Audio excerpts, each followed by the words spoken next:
Halo Bray, kembali lagi di Gaptek News. Seperti biasa, kalau gue udah bikin Gaptek News, itu tandanya akan ada beberapa highlight berita mengenai informasi hardware atau teknologi yang menurut gue menarik, tapi nggak tahu kalau menurut lo.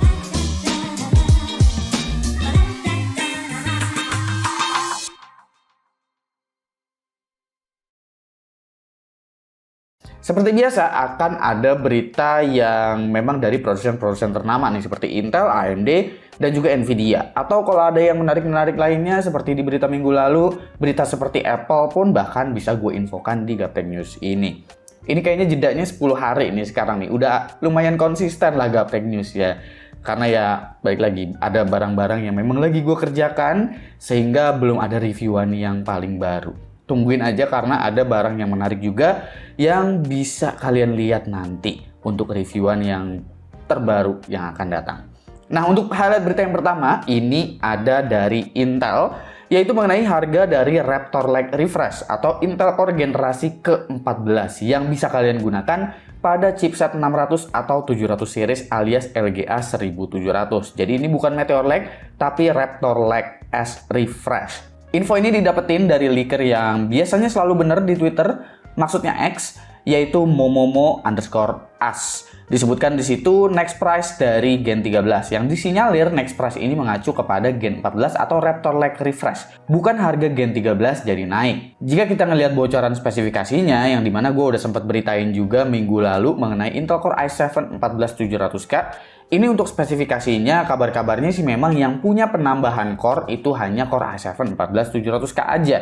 Sementara Core i5-nya, Core i3-nya, habis itu Core i9-nya, itu masih tetap menggunakan config yang sama, alias benar-benar cuma refresh arsitektur aja. Dengan penambahan 15% harga, tentunya Core i7 14700K di sini yang masih terlihat oke. Karena dengan bayar budget yang nambah 15%, kalian masih tetap mendapatkan jumlah core yang jauh lebih banyak. Tapi bisa juga ini malah jadi flop karena ya kemungkinan Gen 13 bisa diturunin harganya mungkin Core i9-nya. Jadi penggunanya juga masih bisa happy dengan Core i9 13900K. Kita lihat aja lah nanti Intel bagaimana untuk mengatur stoknya. Apakah Gen 13-nya nanti dibikin jadi discontinue, abis itu biar semuanya beli Gen 14 aja, atau masih tetap beriringan, dibiarkan aja orang disuruh memilih mau Core i9 13900K atau ya si Core i7 14700K. Untuk performance sih kalau dibandingin sama 13900K belum tahu seperti apa, tapi yang pasti 14700K harusnya terlihat cukup menarik untuk sebuah Core i7. Kita ke berita selanjutnya yaitu dari AMD yang kelihatannya bakalan potong harga lagi untuk RX 7600. Ini diskon-diskon emang udah jadi senjata, bahkan mungkin salah satu fitur dari AMD Radeon, karena ya senjatanya kalau nggak bundling game ya potong harga. Kejadian ini untuk RX 7600 berarti udah ketiga kalinya mengalami penurunan harga sejak launching. Bahkan sebelum launching pun harganya udah diubah sama AMD. Jadi reviewer waktu itu juga agak-agak gregetan sama AMD Radeon karena pas waktu masih NDA, AMD tuh bilang bahwa harganya tuh akan di-set di 300 US dollar. Tapi ternyata 4060 rilis dengan harga yang sama di 300 US dollar. Dan di hari H, AMD baru bilang bahwa kita nggak jadi jual di 300 US dollar, kita jadinya di 270. Lalu setelah berapa lama reviewnya naik, barang-barang udah dijual, AMD turunin harga lagi jadi 250 US dollar. Dan ini dikabarkan dari Micro Center, untuk RX 7600 itu udah ada yang dijual seharga 230 US dollar fighter ya untuk serinya. Jadi nggak nutup kemungkinan untuk brand partner lain mendapatkan potongan harga juga di Indonesia selain bundling game. Yang saat ini banyaknya itu mungkin Starfield ya untuk AMD Radeon RX 7000 series. Jadi tungguin aja di Indonesia dan harusnya RX 7600 ini kemungkinan besar bisa dijual dengan harga di bawah 4 juta rupiah. Dan kalau di bawah 4 juta rupiah, rasanya RX 7600 memang jadi terlihat sangat-sangat menarik. Karena ya itu udah lebih murah dari RX 6700 XT. Yang dimana nyari 6700 XT itu juga sebenarnya susah juga sih kalau nyarinya baru ya. Lalu ada informasi harga juga dari Gamescom nih mengenai RX 7800 XT dan 7700 XT. Gue kemarin udah sempat obrolin ini sama Alpha, tapi karena itu syutingnya sebelum Gamescom-nya dimulai, maka dari itu harganya belum tahu berapa. Tapi kita waktu itu expect RX 7700 XT ini kayaknya di set seharga 4060 Ti 16GB karena dibandinginnya sama 4060 Ti 16GB. Tapi ternyata enggak. Justru harga yang sama dengan RTX 4060 Ti 16GB adalah RX 7800 XT.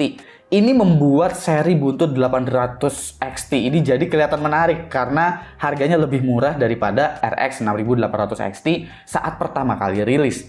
Justru RX 7700 XT-nya yang harganya jujur aja agak sedikit mengecewakan buat gua karena selisihnya cuma sekitar $50 sama RX 7800 XT yang membuat seakan-akan ini seperti RX 7800 XT memang udahlah ini lebih layak dibeli daripada 7700 XT yang harus dibandingin dengan 4060 Ti 16GB.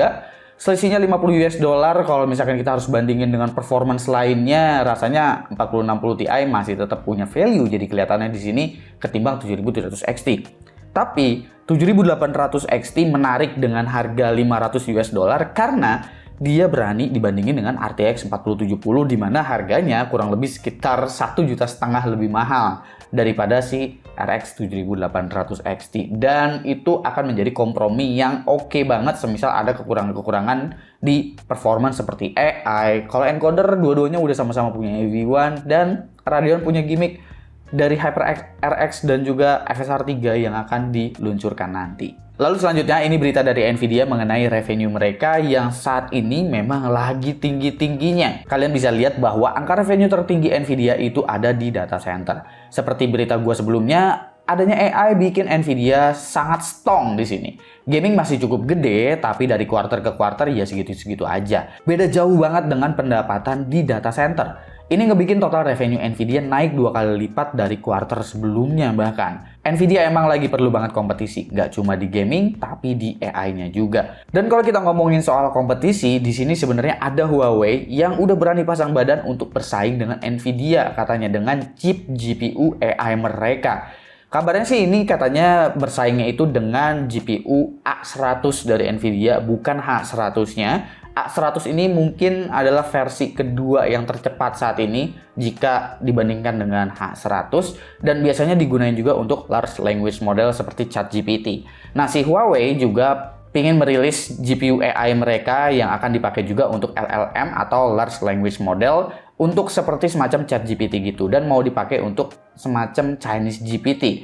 Kita lihat aja nanti apakah si Huawei ini bisa bersaing dengan Nvidia atau mungkin Huawei akan difokuskan untuk market China terlebih dahulu biar China nggak pakai produknya Nvidia yang memang itu dari Amerika dan juga Taiwan. Kurang lebih segitu aja untuk Gaptek News yang bisa gue sampaikan di episode atau video kali ini. Komen di bawah menurut kalian highlight berita mana yang menurut kalian paling menarik dan kira-kira ada yang perlu dibahas lebih jauh nggak? Kalau gue sih jujur aja tinggal nungguin RX 7800 XT karena gue tertarik banget sama GPU itu dan gue pengen nyobain. Meskipun gue nggak ada pembandingnya RTX 4070, tapi paling nggak gue pengen tahu dah performanya gimana karena kayaknya untuk data 4070 benchmark sintetiknya paling nggak gue udah sempet pegang, tapi untuk pengujian ulang dengan driver yang baru, sorry kalau misalkan nanti review gue nggak ada perbandingan dengan 4070 karena gue nggak ada VGA card-nya. Tapi kalian bisa bantuin gue buat beli VGA card-nya dengan cara Saweria aja. Karena belum tentu sponsor mau ngasih. Jangan lupa subscribe, gue Suki, dan seperti biasa, sampai jumpa di lain kesempatan.